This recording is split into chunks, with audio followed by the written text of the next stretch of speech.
Bienvenidos a este nuevo webinar organizado por CFE y demás, que ha tenido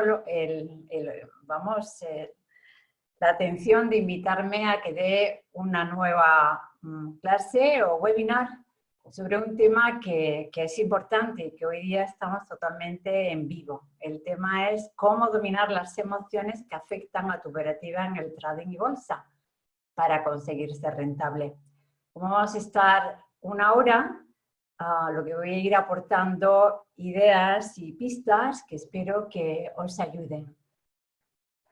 El programa es un programa concreto para que podamos desarrollar en este tiempo, que como os digo vamos a estar aproximadamente una hora, y se llama así con este título: Agresor, tu cerebro te engaña. Y vamos a ver cómo. Concretamente vamos a tratar los sesgos emocionales en la actividad inversora. ¿Qué son las neurofinanzas y qué aportaciones hace a la eficiencia del inversor? Los tres cerebros que tenemos todas las personas y su papel o rol en la toma de decisiones económicas. Y algunos de los sesgos emocionales principales. Os advierto que hay un montón de sesgos emocionales. Pero bueno, hemos seleccionado algunos que creemos que son importantes. El sesgo de aversión a las pérdidas, el sesgo de reencuadre, sesgo de ilusión de control, sesgo de confirmación, sesgo de disponibilidad y el efecto o sesgo de anclaje. Y por último, daremos un repasito ligero sobre qué pautas son para el entrenamiento mental y emocional del inversor ante la incertidumbre de los mercados que estamos viviendo a tope. ¿Tu cerebro te engaña? Pues os pido que pongáis la atención a esta imagen. Es un artista que se llama Julian Weber, lo podéis encontrar en internet, y habla precisamente de las ilusiones ópticas. Y este hombre tiene un talento especial y es que dibuja de tal manera que da la impresión efectivamente de que es real lo que hay en la calle. Aquí tenéis otra, que parece que haya caído un bólido enorme y hay un montón de gente esperándola. Pues esta imagen es ficticia. Lo mismo que esta, que parece que hay ahí un estanque en medio de casi de la calle con el artista que se va a tirar dentro, ¿no? Entonces, esto ocurre. Realmente el cerebro nos engaña de muchas maneras. Hoy vamos a ver cómo y las causas. Para quien no me conozca, yo soy Rosa Estany, licenciada en Ciencias Empresariales, analista económico-financiero. Soy coach profesional ejecutiva y formadora en coaching por The International School of Coaching hace ya bastantes años. Estoy diplomada en técnica de gestión mental y emocional, un tema que desde siempre me llama mucho la atención, o como también la psicología humanista, la psicología práctica puede ayudarnos a ser más felices y a tener un mayor dominio de nuestras vidas.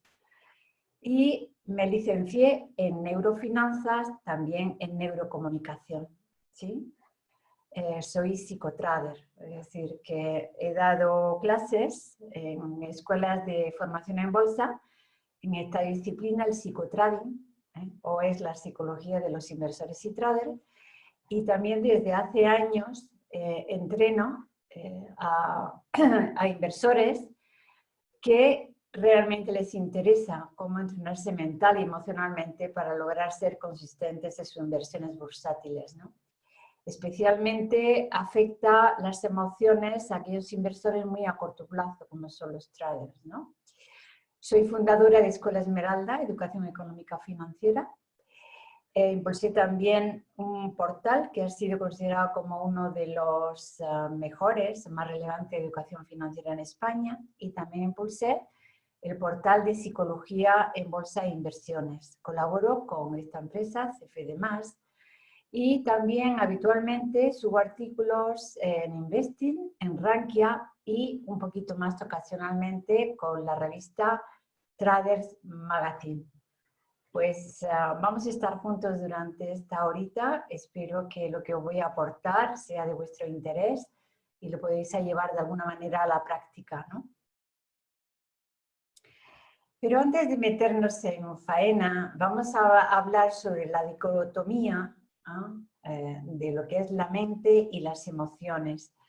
Por una parte tenemos a René Descartes, famoso filósofo, que con su propuesta de pienso, luego existo, impulsó un movimiento filosófico del racionalismo, que defiende la primacía de la mente, de la razón, para conocer la verdad.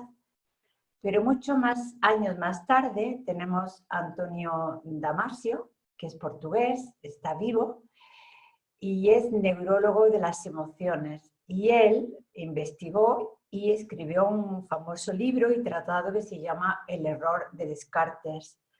Básicamente, Antonio Damasio lo que ha puesto en evidencia es que somos seres profundamente emocionales.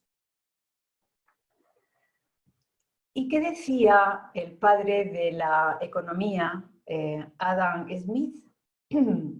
Dice así: los miembros de la sociedad son siempre racionales, definidos como homo economicus, que buscan maximizar las utilidades, analizando objetivamente los costos y los beneficios. Esto nos llevaría a hacernos la pregunta, si fuera así, que los mercados descuentan absolutamente todo lo que ocurre, incluso la emocionalidad, las crisis, las burbujas, las noticias, ¿son los mercados eficientes? Y bueno, ahí hay muchos tratados sobre la diferente eficiencia de los mercados en lo que no vamos a entrar hoy. Y me ha gustado traer aquí con vosotros a un controvertido autor. Es controvertido porque él, siendo experto en la teoría de la probabilidad de un punto de vista filosófico, matemático, lógico y luego con la vida real, realmente no gusta mucho en determinados círculos de expertos, ¿no? Él nació en Nicolás Taleb, es matemático empírico y un profundo analista del comportamiento económico de los seres humanos. Ha trabajado durante 21 años como gestor de hedge funds o fondos de cobertura y trader de productos derivados. Y bien, ¿por qué os traigo aquí a este controvertido pero reconocidísimo personaje? Él tiene varios libros, Existe la suerte, quizá el que más se conoce es El cisne negro, y recientemente tiene un nuevo libro que se llama Antifrágil. Tenéis ahí, porque es una persona muy activa en Twitter, digamos, su dirección de Twitter, y esto que lo he sacado de esta misma mañana tiene nada menos que, fijaros, 554.000 seguidores. Porque es activo, él es una persona totalmente implicada, ¿no? Y en este libro, El cisne negro, que quien le guste la lectura y profundizar en estos temas de la teoría de la probabilidad, es tremendamente interesante y está muy bien documentado. Define al cisne negro como un suceso que se caracteriza por ser una rareza, porque está fuera de las expectativas normales, produce un impacto tremendo y pese a su condición de rareza, la naturaleza humana hace que inventemos explicaciones a posteriori de su existencia, con lo que erróneamente se hace predecible y explicable, ¿no? Por eso él dice en una de sus frases que la economía es una disciplina narrativa, como si fuera un cuento, y las explicaciones son fáciles de proporcionar a posteriori. Eso lo vemos muchísimo, ¿no? Cuando una y otra vez los economistas, los expertos, los analistas, a posteriori, a todo pasado, pues explican, ¿no?, la naturaleza de determinados movimientos de alza o de baja brusca o de volatilidad en los mercados. Entonces, en estos momentos que estamos viviendo de una tremenda crisis sanitaria que tiene unas repercusiones inmensas en la parte económica, ¿es esto un cisne negro? En mi opinión, y ya os digo que mi opinión no está, digamos, es la mía, podéis estar de acuerdo con ella o no, y por supuesto la empresa que ha hecho posible CFD+, tampoco se tiene ni está alineada conmigo.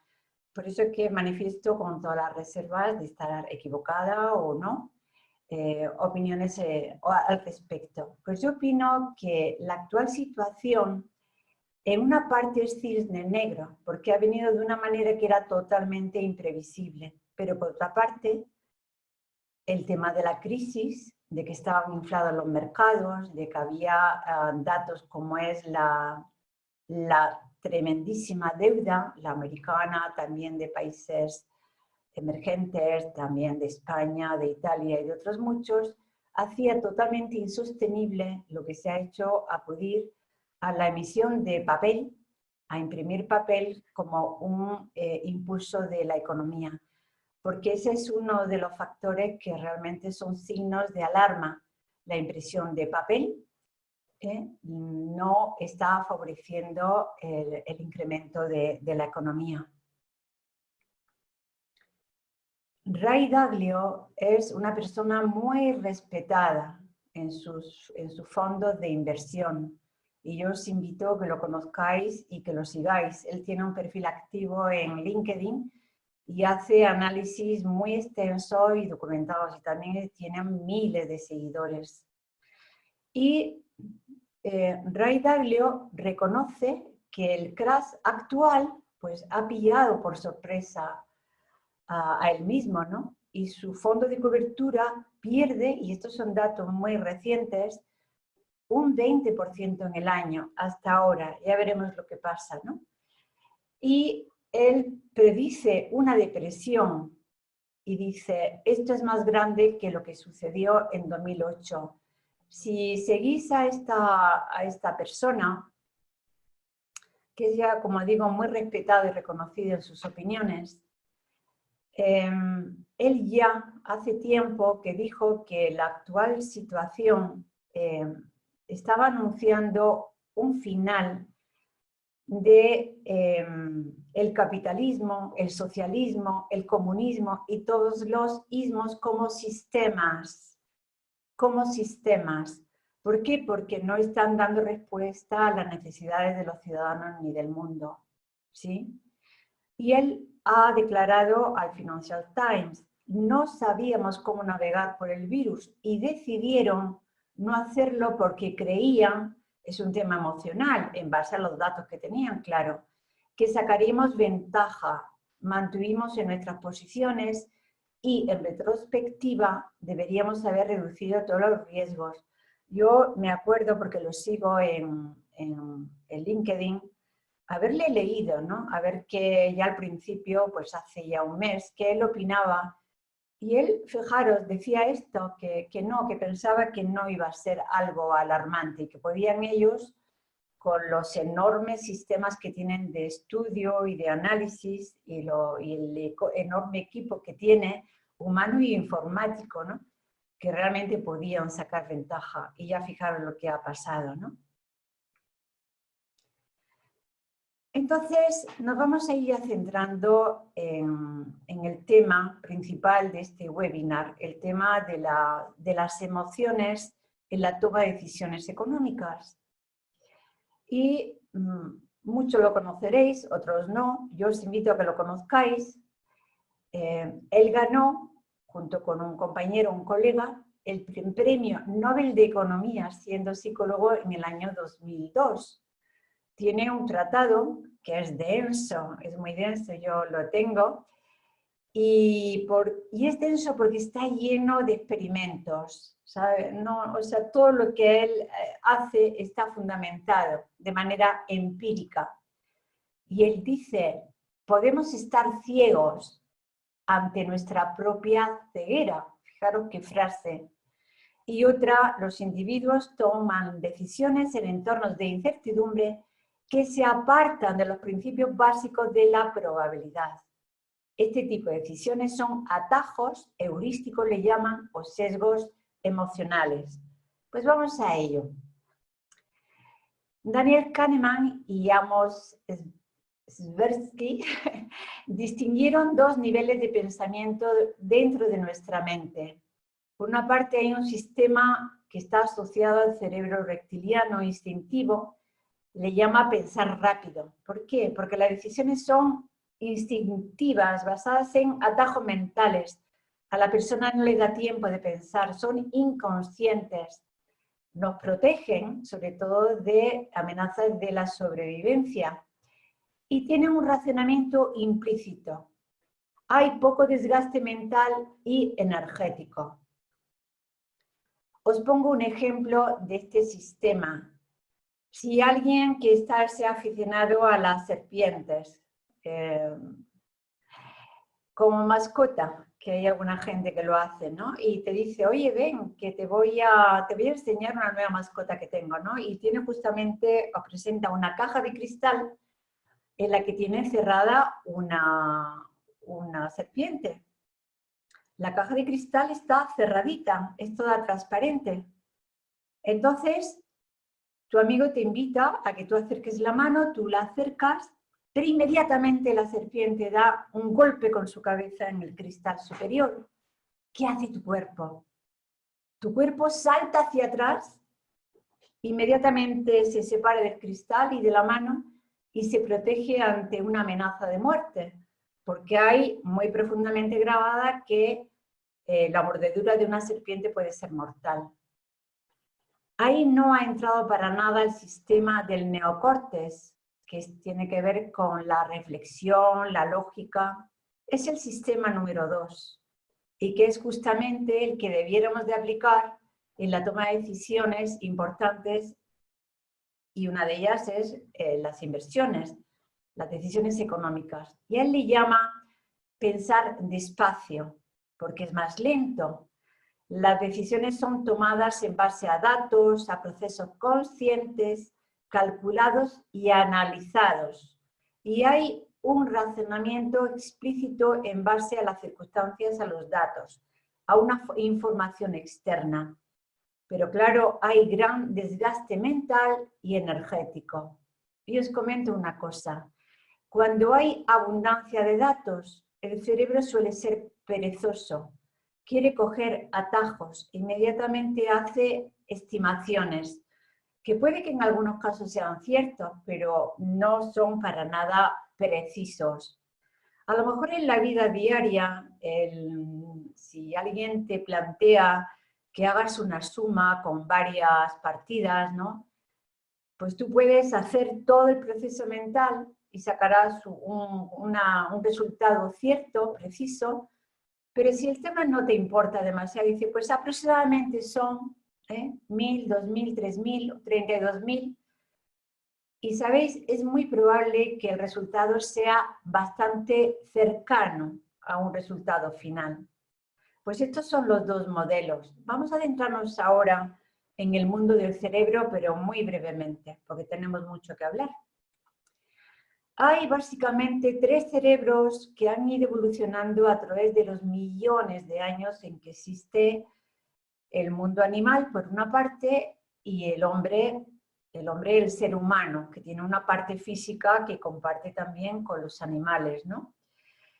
Tenemos primeramente el cerebro instintivo, le llaman cerebro reptiliano, ¿sí? Por su forma, y porque nos ayuda a, digamos, a sobrevivir, a mantener la vida, a evitar los peligros, a actuar de manera rápida.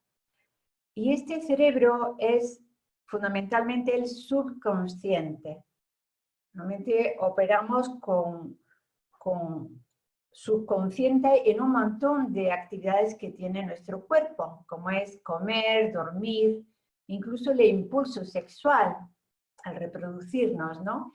Es algo instintivo, forma parte justamente de nuestro aspecto o parte física. Y tiene muchísimos años de antigüedad. Luego, más evolucionado, dicen que unos 100.000 años de antigüedad y que el cerebro instintivo unos 500.000 años. Bien, serán los científicos los que puedan decir más certeramente si estos datos son totalmente ciertos, ¿no? El cerebro límbico, que está en el centro del cerebro, es el que está relacionado con las emociones, con los sentimientos, con nuestra parte creativa, con nuestra intuición, ¿sí? Y por último, la parte más joven es el neocórtex, que está alrededor de nuestra cabeza, ¿no? Como si fuera una boina. Es el cerebro lógico. Ahí está la matemática, los números, la cuestión del tiempo, el razonamiento, ¿sí? Y es ahí donde realmente el ser humano ha avanzado un montón. Así que recordemos que el ser humano está dotado de una parte física, de una parte emocional y mental, y todas estas tres partes las pone en juego, vamos a decirlo así, en todo momento de nuestra vida, sobre todo cuando actúa la mente y las emociones, ¿sí? ¿Y qué es la neuroeconomía, las neurofinanzas? Pues son ciencias que son relativamente recientes. Y precisamente los avances de neurólogos, como hemos visto a Antonio Damasio y de muchos otros, los psicólogos, toda la parte de la psicología de la persona, su personalidad, sus patrones de comportamiento, ¿sí? Y al mismo tiempo en la economía se han juntado para hacer estas dos ciencias, neuroeconomía y neurofinanzas, que están en evolución. Habréis visto que hay las finanzas conductuales, que tratan del estudio de la influencia de la psicología, las decisiones financieras y sus consecuencias en los mercados. Os hago una breve reflexión. 15 personas que hayan hecho la misma buena, digamos, formación en bolsa y, por supuesto, conocimiento en gestión monetaria, van a actuar de manera diferente ante una misma presentación de datos que ofrezcan los mercados. ¿Y qué es lo que influye? Pues justamente en la parte emocional. Los patrones de comportamiento, el carácter, la aversión o no al riesgo, y toda la parte emocional y sesgos emocionales que vamos a ver un poquito de manera esencial, ¿sí? Entonces ya tenemos que hay tres ramas alrededor de esta nueva ciencia, que es la neuroeconomía, que se está aplicando fundamentalmente en el comportamiento, cómo piensan las empresas y las organizaciones que tienen, por supuesto, una actividad económica. La economía está presente en nuestra sociedad de manera generalizada. Las neurofinanzas, que están más relacionadas con el dinero, con las finanzas personales, las profesionales, las familiares y, por supuesto, también con las inversiones. Y quien más ha sacado partido de estas ciencias es el neuromarketing. Hoy día no hay publicidad que se precie que no utilice el conocimiento de cómo funciona el cerebro y cómo reaccionan los consumidores ante la oferta de determinados productos, de qué manera, con qué colores, con qué frases. De ahí también la neurocomunicación, que forma parte digamos, del lenguaje comercial. Y una de las personas que ha aportado muchísimo a las neuroinversiones es Pedro Bermejo, que es neurólogo. Él es uno de los fundadores de la asociación ASOCENE. o la Asociación Española de Neuroeconomía, donde precisamente yo me he formado en las neurofinanzas, y tiene bastantes libros y lo podéis encontrar también en internet. Uno de ellos que os aconsejo, yo lo tengo y digamos explica las neuroinversiones de una manera asequible, ¿no? Yo creo que cualquier persona que esté en el mundo de las inversiones debe conocer las neurofinanzas. Y pongo aquí algunas de sus aportaciones. Una de ellas, que quien domina las emociones tiene el poder. Que esta nueva ciencia nos permite comprender el comportamiento de los inversores no solo de un punto de vista teórico, sino también práctico, porque aporta sus raíces biológicas. Sí. Entonces se investigan cuáles son las respuestas de las personas a nivel galvánico, de la aceleración del pulso, de los latidos del corazón, de la sudoración, de la saliva, también de las ondas cerebrales, ¿sí? Y por eso las neuroinversiones o neurofinanzas pueden hacer propuestas de actuación para contrarrestar en parte el efecto de los sesgos emocionales. Digo en parte porque al ser los sesgos emocionales inconscientes, hacer consciente lo que es inconsciente lleva un proceso y hay que querer entrenarse en ello, ¿no? Pero bueno, estas afirmaciones son generalistas, por supuesto, que no afectan a todos los inversores, sino fundamentalmente pensamos en aquellos inversores que no son profesionales, ¿sí? Son precisamente la gran masa de público, no expertos, que por supuesto está aprendiendo y digamos, entrenándose, pero que en parte ellos mismos son los que mueven los mercados y por supuesto los inversores profesionales descuentan y se anticipan los movimientos erráticos del inversor no profesional. Los inversores no comprenden bien los riesgos a los que se someten, no tienen claros sus objetivos, sobre todo los más principiantes, novatos, y no saben por qué ganan, no saben por qué pierden. De esta manera, cuando se repite un comportamiento que no es eficiente, realmente es muy negativo para el cerebro y para la persona, porque aparte del impacto que tiene en la economía, en las cuentas, lo cierto es que, permitidme, se invierte perfeccionando errores, ¿sí? Por eso es importante que cualquier persona que se dedique de verdad al mundo de las inversiones conozca el impacto que tienen estas y la mente en los resultados económicos.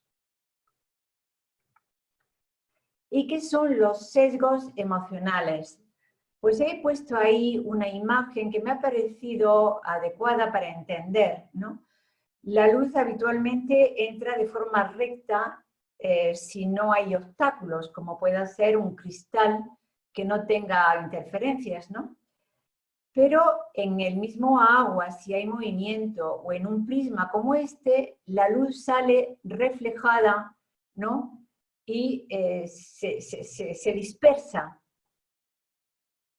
Algo así es parecido a lo que la persona piensa. Viene una información, pero pasa por la mente, donde están los pensamientos, los sentimientos, las experiencias, las creencias, los paradigmas, sus miedos, su avaricia, toda la parte emocional, o incluso la forma en que cada individuo tiene de analizar las cosas, el mayor o menor nivel que tenga de claridad mental y de análisis de datos, ¿no? Pues así que un sesgo cognitivo es un efecto psicológico que produce una desviación, como en el prisma, del procesamiento mental, lo que le lleva a una distorsión, a un juicio inexacto y a una interpretación lógica. Y esto está detrás de miles de inversores. ¿Por qué? Porque los seres humanos somos así, no tenemos totalmente desarrollado el cerebro, ¿no? Y vamos aprendiendo a veces a base de ensayo y error, lo que conlleva indudablemente mucho dolor y pérdida de dinero, ¿no? La irracionalidad se da sobre la base de la interpretación de esa información que hay disponible, individual para cada persona, aunque los datos no sean lógicos o no estén relacionados entre sí. Entonces nos vamos a quedar con este dato. Los sesgos emocionales son inconscientes, a no ser que haya un proceso de observación y de toma de conciencia sobre ellos. Son involuntarios, es decir, la persona no los puede contener, sino que se manifiestan y luego la persona pues puede actuar a posteriori, ¿no? Pero ya sobre acciones tomadas. Son sumamente rápidos y por supuesto que nos condicionan. ¿Y cómo tomamos las decisiones de tipo económico? También de cualquier tipo, pero nos vamos a centrar en lo que nos afecta, que es la economía, la finanza, las inversiones, ¿no? Pues hay tres factores. Por una parte, la representatividad, que son juicios y comportamientos previos que habitualmente es lo conocido. Entonces, para que tengáis una imagen que os ayude a fijar este concepto, para que no lo conozca, claro, os he puesto ahí la imagen de algunas fichas de puzzle. ¿Cómo se hace un puzzle? Habitualmente te presentan en la tapa de la caja, bien sean con pocas fichas, si es para niños pequeños, o con miles de fichas, para que le guste esta actividad, pero te presenta la imagen completa. De esa manera, cuando la imagen la tienes completa, y un poco tú puedes pensar cómo están distribuidos los colores, ¿sí? Las formas, pues entonces tú puedes construir de nuevo todo un puzzle a raíz de esa imagen previa que tienes, ¿sí? Pues quedaros con esta imagen porque la vamos a ver en otras diapositivas. Por otra parte, el efecto de lo que es disponible, lo que es más cercano, la disponibilidad. Se refiere a la información reciente, que es actual, y que por algún motivo toma relevancia, ¿sí? Y he elegido un simbolito de digamos, un reloj, ¿no? Que está funcionando. Y por último, el efecto anclaje, simbolizado por un ancla, como no, y es el mayor valor que la persona le asigna a un dato y que se le facilita en primer lugar. Trataremos ahora de ello en las diapositivas siguientes. De todo el montón de sesgos emocionales que hay, pues sabéis que vamos a tratar unos poquitos, pero si os gusta el tema y así lo pedís, lo tenéis que pedir, pues lo trataremos en siguientes webinars. Pero uno, el más importante, quizá uno de ellos, y que tiene que ver con el sistema primitivo, el límbico, es el sesgo de aversión a las pérdidas.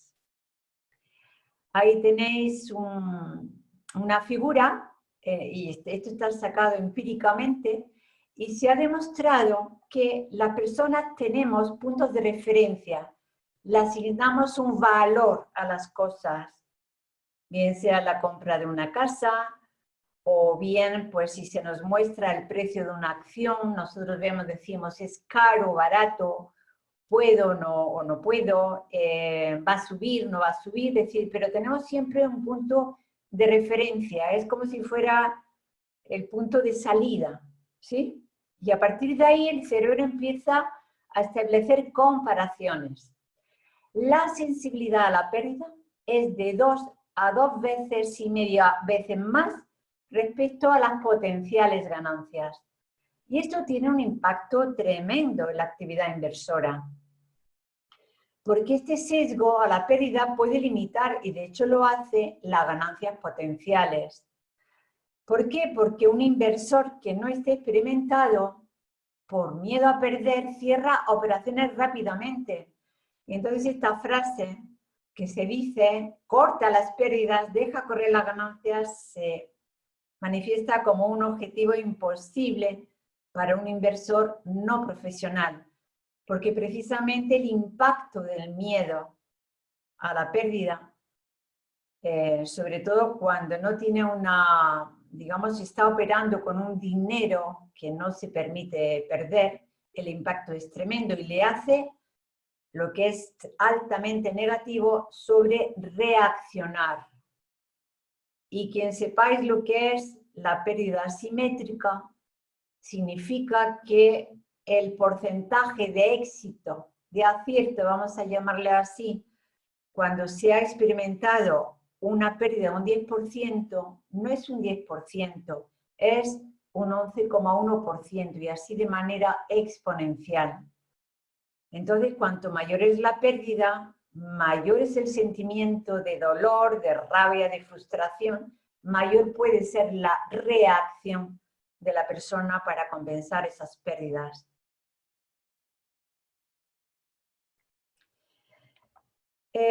Os pongo un pequeño ejemplo del sesgo de aversión a las pérdidas para ir fijando conceptos, ¿no?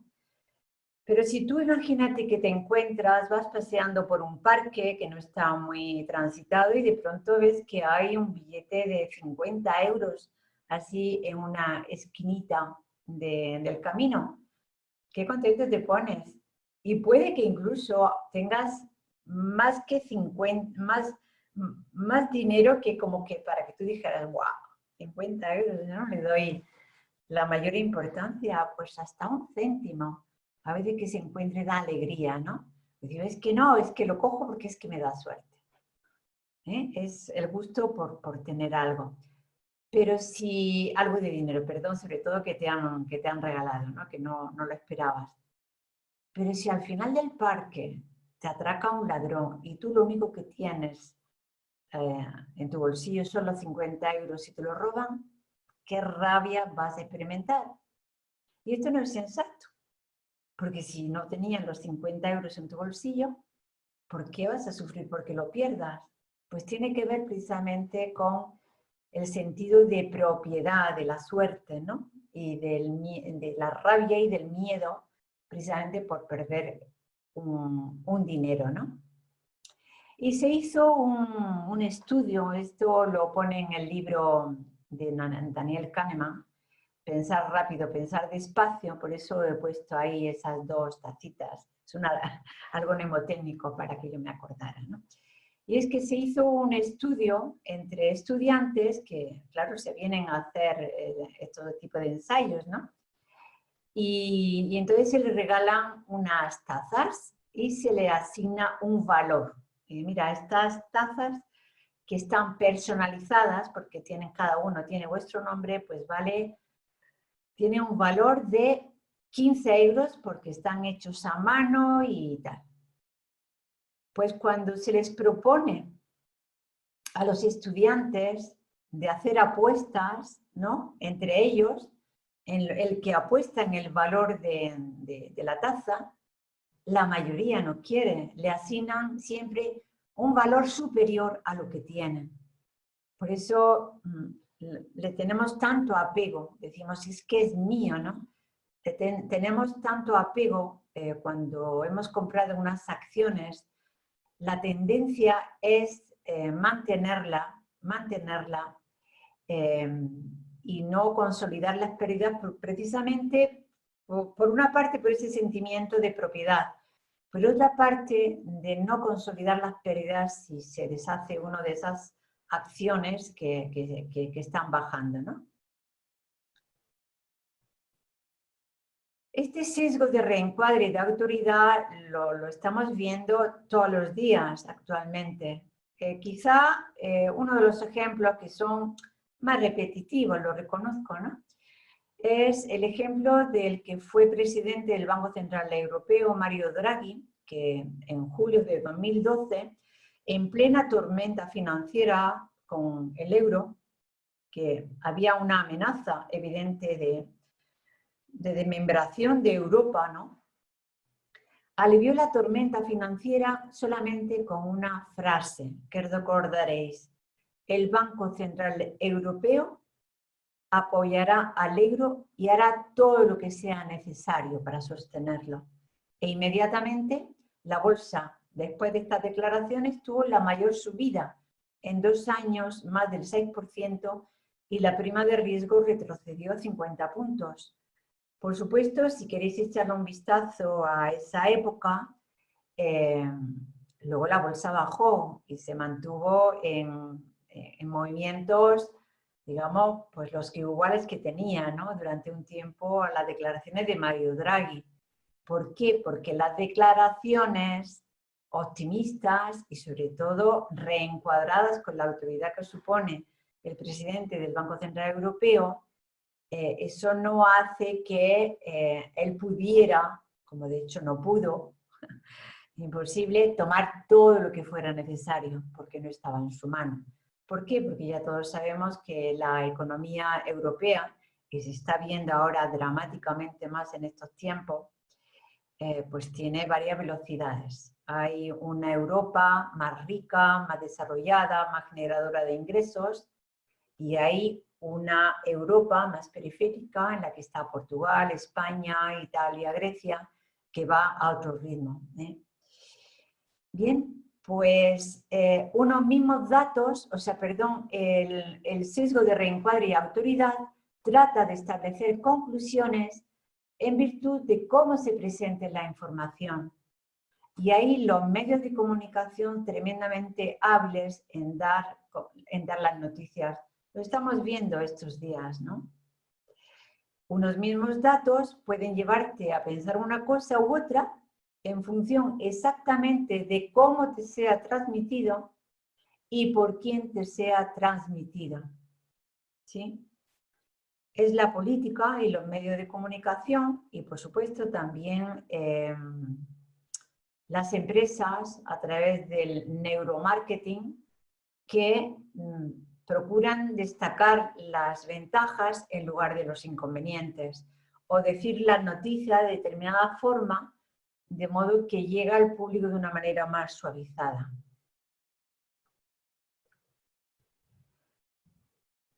El sesgo de ilusión de control también está relacionado con los paradigmas, con la representatividad que tenemos previamente y las ideas de las cosas, ¿no? Es la ilusión de que la persona sabemos más de lo que realmente sabemos y decir, a mí esto no me va a pasar o a mí esto no me pasará, y esto está aplicado también muchas veces al mundo de las inversiones. A nivel empírico se hizo también por psicólogos, se hizo una investigación en hospitales donde estaban curándose de las heridas conductores de coche que ellos mismos habían sido afectados por accidentes que habían provocado ellos mismos y que habían hecho daño a ellos mismos y en algunas ocasiones a otras terceras personas. Pues preguntados por directamente, ¿te consideras un buen conductor o no? Un porcentaje altísimo, de un 65%, contestaba que sí, cuando los hechos evidentemente estaban demostrando lo contrario, ¿no? Entonces, ¿cuándo se manifiesta? Cuando creemos que podemos controlar o al menos influir en hechos sobre los que no tenemos ningún poder. ¿Y en qué no tenemos poder en la bolsa? No tenemos ningún poder sobre los precios, porque no somos hacedores de mercado. No tenemos influencia de las subidas y bajadas, ni del impacto de las noticias, ni el impacto de los ciclos, ni de las burbujas, ni de los especuladores. Sobre eso no tenemos ningún control. Y sin embargo, el inversor no profesional suele pensar que sí que efectivamente con los conocimientos que tiene puede dominar al mercado. Cosas más erróneas no las hay. Entonces se trata de que se sobreestiman las capacidades y los propios conocimientos personales. Pero sin embargo, cuando se contrasta a una persona, decir, venga, del 1 al 10, sé sincero, por favor, sé sincera. ¿Cuál es tu conocimiento? ¿Cuál es tu dominio? ¿Cuál es tu experiencia en análisis técnico, en gestión monetaria, en análisis fundamental? Y honestamente dirá, bueno, de análisis técnico he hecho este curso y esto. Vale, sí, pero eso es lo que has hecho, pero ¿en qué medida eres eficiente? Bueno, reconozco que me falta mucho. ¿Cuánto es mucho? Pues a lo mejor, siendo sinceros, se van a parámetros mucho más bajos de lo que ellos habitualmente creen, ¿no? La ilusión de creer que podemos hacer predicciones que son correctas, pensar que a mayor información, mayor conocimiento, este es un tema que afecta pues a las personas que no son expertas, ¿no? Están operando y están con varias pantallas a la vez, varios mercados a la vez, varias informaciones a la vez. Así no funciona. Y es que si bien la información es necesaria, pero la información, vamos a recordar que pasa por el filtro de la persona. Tú puedes interpretar mal un dato, precisamente por estos sesgos emocionales que tenemos, ¿no? Y puede que incluso esa información no sea correcta, sea manipulada, ¿no? Y de hecho, ya lo sabemos, ¿no? Que cuando los grandes poderes económicos quieren manipular los mercados, lo que hacen es dar malas noticias, buenas noticias, hacer predicciones, que lo que hace es que la gente enseguida se lanza, el gran público me estoy refiriendo, ¿no? No profesional, ¿no? Y también incrementa la ilusión el poder elegir, ¿eh? Si es un juego conocido. Por ejemplo, las personas piensan que si tú puedes elegir un número de la lotería cuando lo compras, o de la lotería primitiva o de la lotería nacional, pues que te va a poder tocar, sencillamente porque lo has elegido tú, ¿no? Un 7, sí, los 7, los 5, los 8. Y fijaros lo que dice Nassim Taleb, al que hemos traído aquí como un acompañante de este webinar. Cuantos más datos tengamos, más posibilidades tenemos de ahogarnos en ellos. Y aquí hay una frase que he seleccionado de una persona que no es inversora, es escritor, Prater, y dice, mi sensación de progreso se basa en la ilusión de que las cosas a mi alrededor no van a cambiar y que finalmente he logrado un poquito de control sobre ellas. Esta es una necesidad humana. Los seres humanos tenemos necesidad de certezas, de control. Y por eso a veces nos construimos mapas mentales, ideas que nos dan una aparente sensación de control.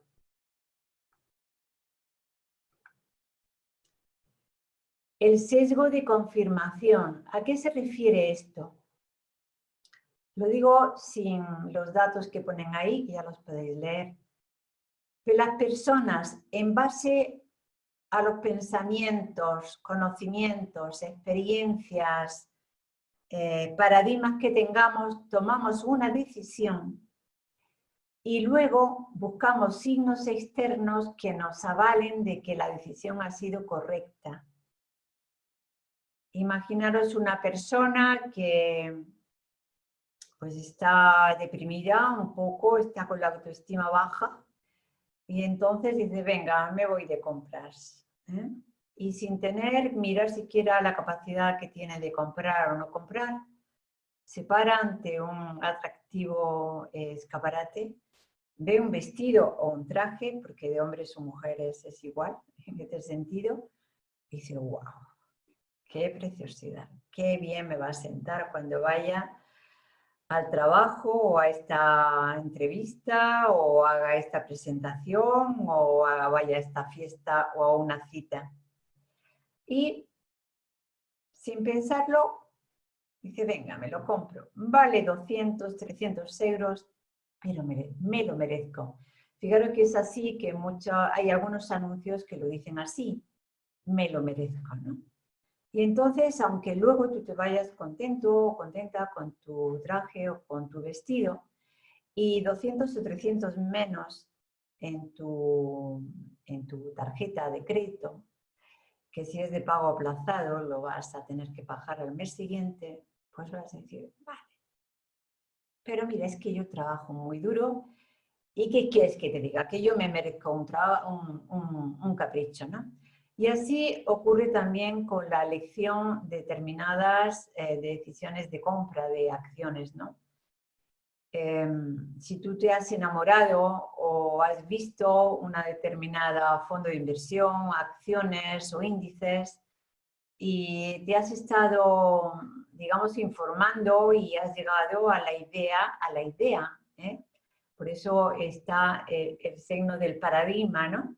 Los datos de que es adecuado comprarlos, pues aunque luego te equivoques, dirá, bueno, pero es que esta acción o valor ya subirá, es un valor consolidado, ya subirá, ¿no?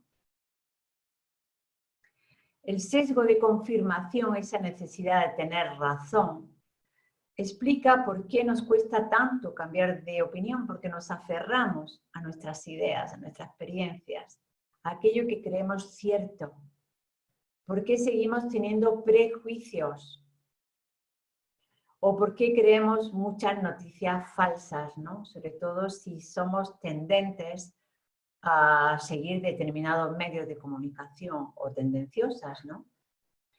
Entonces, una manera de romper esto es preguntarte una pregunta del tipo o sí o no. ¿Hice lo correcto? Sí. ¿Hice lo correcto? ¿O no hice lo correcto? Sí, también. Es decir, o sí o no. Que sea una acción que sea positiva o negativa. Pero para esto hay que querer, ¿verdad? Luego tenemos otro sesgo que es el sesgo de disponibilidad. ¿Quién no ha comprado un periódico económico? Aquí en España, 5 días, Expansión, El Economista, las páginas Salmón que hay en algunos periódicos. Y te vas a echarle un vistazo a ver qué hay por ahí para comprar de inversiones y te encuentras que hay cientos de productos para invertir. ¿Qué haces? Pues empiezas a preguntar a tu vecino o te vas, mala cosa, a tu banco a que nada menos te asesore por el producto que tiene en campaña. Pero si el comercial de esa entidad financiera o de una empresa de inversión o de una empresa de seguros, ¿no? En fin, cualquier producto de ahorro e inversión, tiene la habilidad para presentarte las cosas de una manera adecuada, y está disponible, lo tienes ahí, solamente tienes que firmar un contrato, ya te lo están diciendo, esto está reservado para los mejores clientes. Probablemente tú no vas a hacer un análisis profundo si realmente ese producto lo entiendes, si no lo entiendes, si te conviene, si no te conviene, la evolución que ha tenido, no lo que ha tenido, funciona de manera automática, rápida, no analítica, al sesgo de disponibilidad. Escoges aquello que tienes disponible, ¿no? A falta de una información que es fiable y contrastada, y de ahí está la labor de hacer una gestión activa como el dinero, nuestra mente está muy influida por este sesgo que os comento de disponibilidad. Evaluamos las posibilidades de algo según la facilidad con la que encontramos ejemplos sobre ello. Y favorece el sesgo de disponibilidad ese exceso de información o de opciones. ¿Por qué? Porque, como decía antes, la mente es perezosa. Le cuesta, porque tiene miedo también a equivocarse. Y ante diversas opciones procura escoger el camino más corto, ¿no? El camino más simple, aunque no sea el más correcto. Y por último, dentro de esta serie de sesgos emocionales tenemos anclaje. pues como no podía ser de otra manera, simbolizado con un ancla. Y el anclaje lo llevamos a varios aspectos de nuestra vida. A las relaciones sentimentales, a las relaciones con amigos y otras personas, a decisiones de compra de una casa, de un coche, de algún artículo, ¿no? A decisiones de compra de negocios, de invertir en negocios o en los mercados, o la compra de artículos de ocio, ¿no? o de vestimenta. La información que se nos presenta en primer lugar, recordar esto, actúa como referencia de los siguientes datos. Es importante, en el efecto anclaje siempre hay asociada una emoción. ¿Qué ejemplo que no tenga que ver con la bolsa, pero que es muy corriente, podemos presentar? Pues imaginaros que estáis buscando casa. No ahora, o sí. Ahora es buen momento para comprar quien tenga liquidez. Y que acudís a una empresa una inmobiliaria, vosotros tenéis idea de que podéis gastaros, imagínate, 200.000 euros o dólares, ¿no? Entonces, esta persona, ¿qué va a hacer? Te va a enseñar, va a tener un catálogo de casas, ¿no? Preguntará qué quieres y bueno, pues vais a elegir o te va a decir, ah, pues es que tengo lo que necesitas. Lo primero que te va a enseñar es una casa de ensueño. ¿Y cuál es su precio? Pues probablemente va a valer 280.000 euros o 300.000 euros, claro. Y dices, todo esto está muy lejos de lo que yo puedo. No, enséñame otra cosa. Entonces te va a enseñar una casa que va a estar aproximadamente en torno a los 230, 240, 250.000 euros. Es más de lo que tú tienes pensado gastarte. Pero ya por último dice, enséñame más cosas. Te va a enseñar una tercera casa. Este es un ejemplo muy simple, como comprenderéis, ¿no? Pero que ya está, imagínate, en 180.000 euros o dólares, pero que para nada se parece a la primera idea, esa casa ideal que te encantó tanto, ¿no?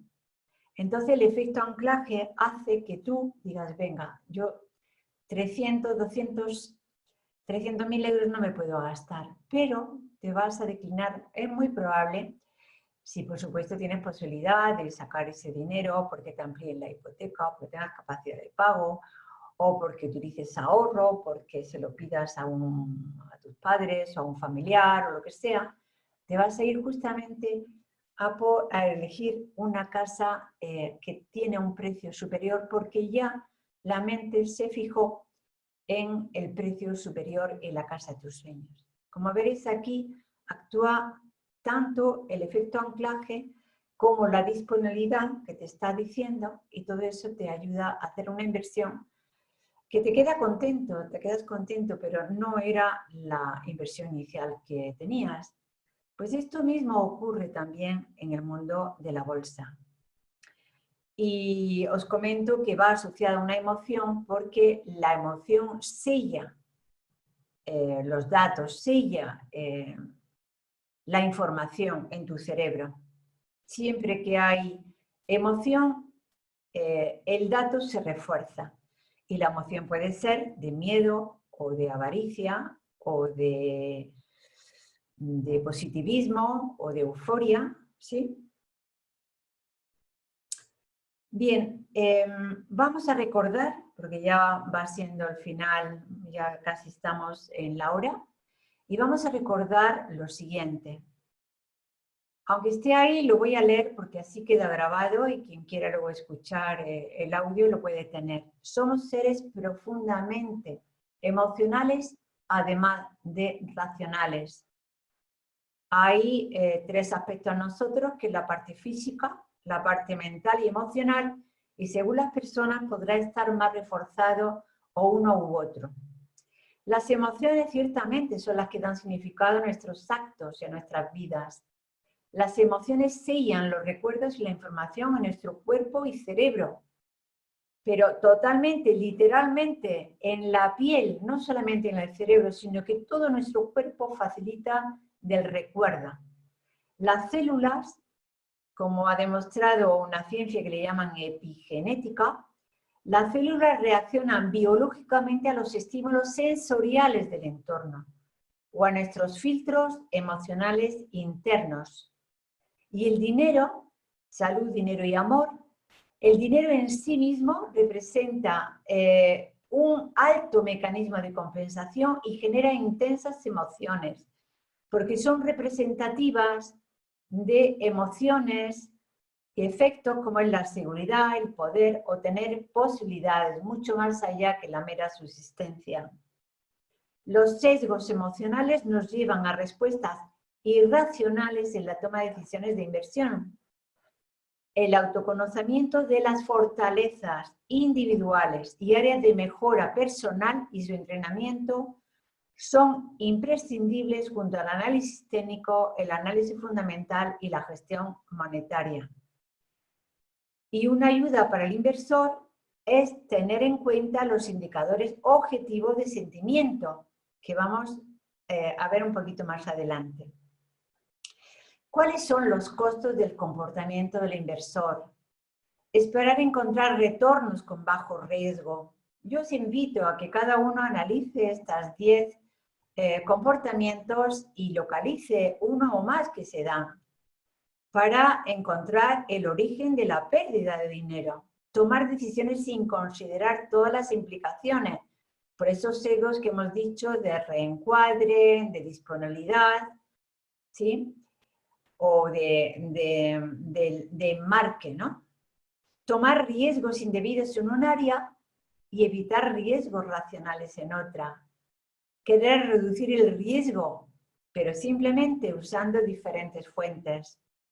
Copiar, modelar el comportamiento de los demás inversores, incluso ante resultados desfavorables.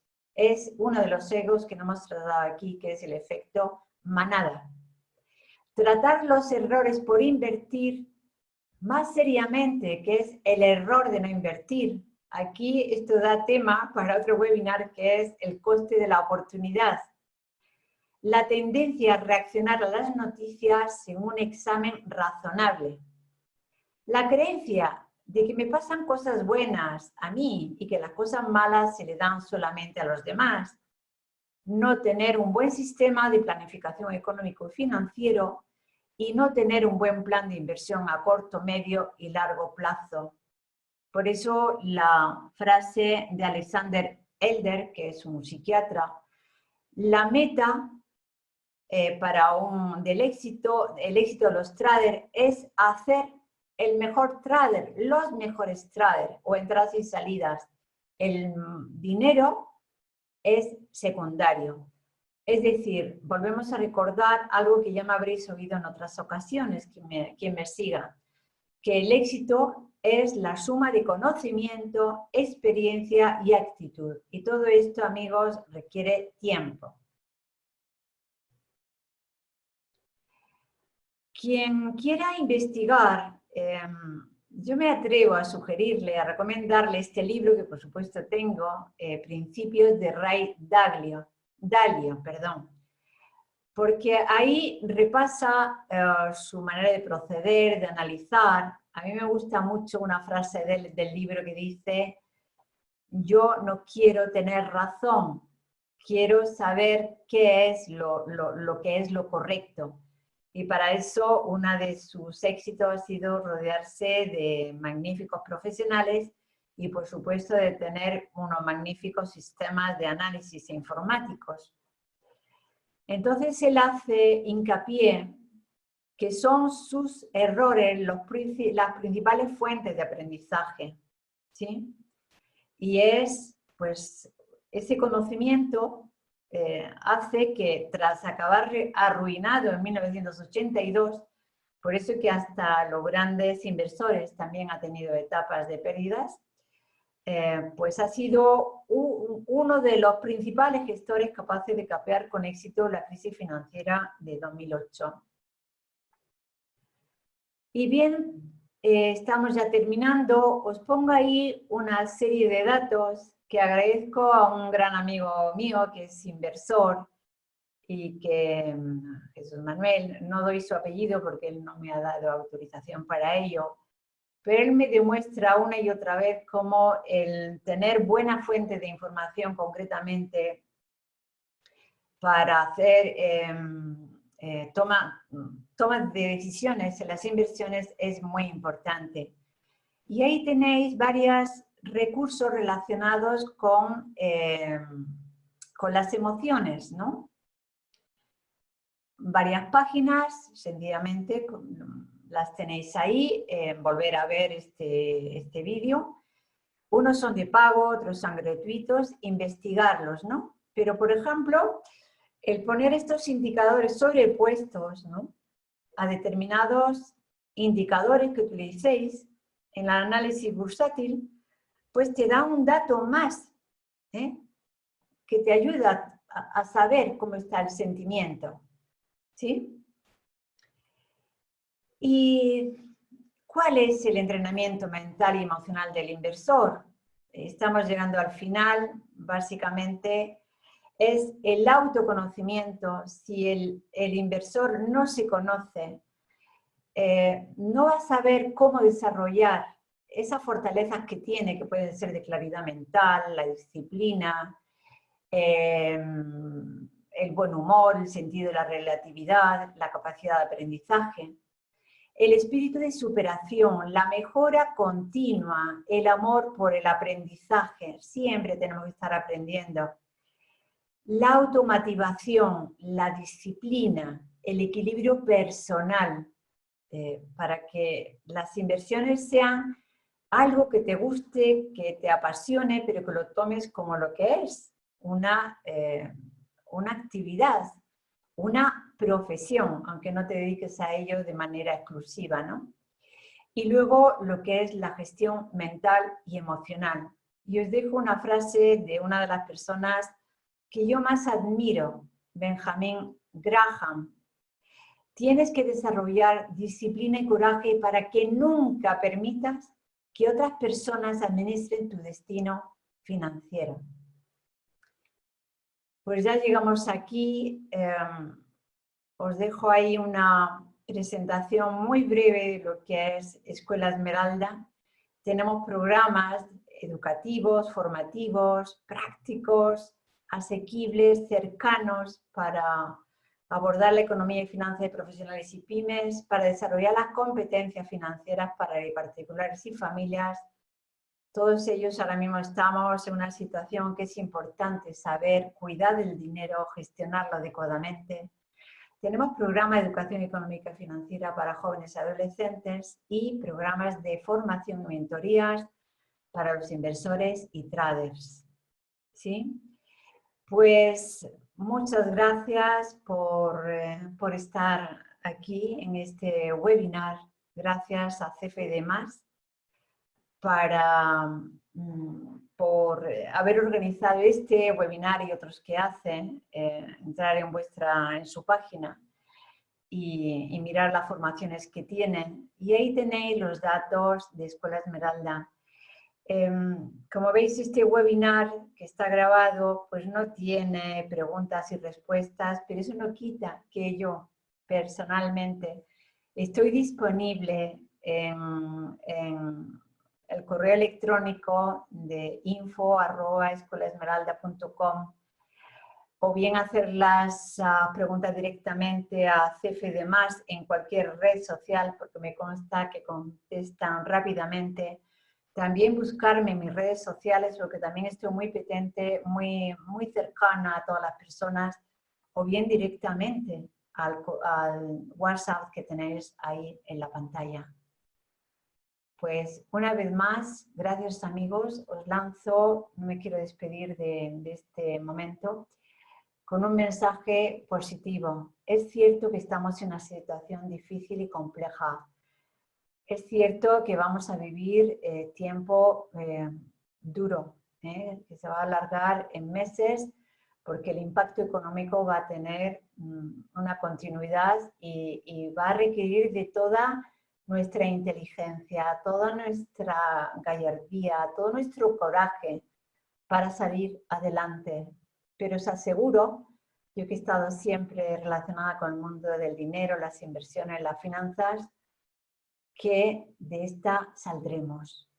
Pero esta vez necesitaremos aportar quizá unos valores diferentes. Tendremos que gestionar activamente nuestro dinero, aprender a vivir de una manera más sobria y ayudarnos. Todos formamos parte de este equipo que es el equipo humano, de esta familia que es humano. Vosotros sois parte de la familia, yo también, así que estoy a vuestra disposición. Muchas gracias. Les mando un abrazo.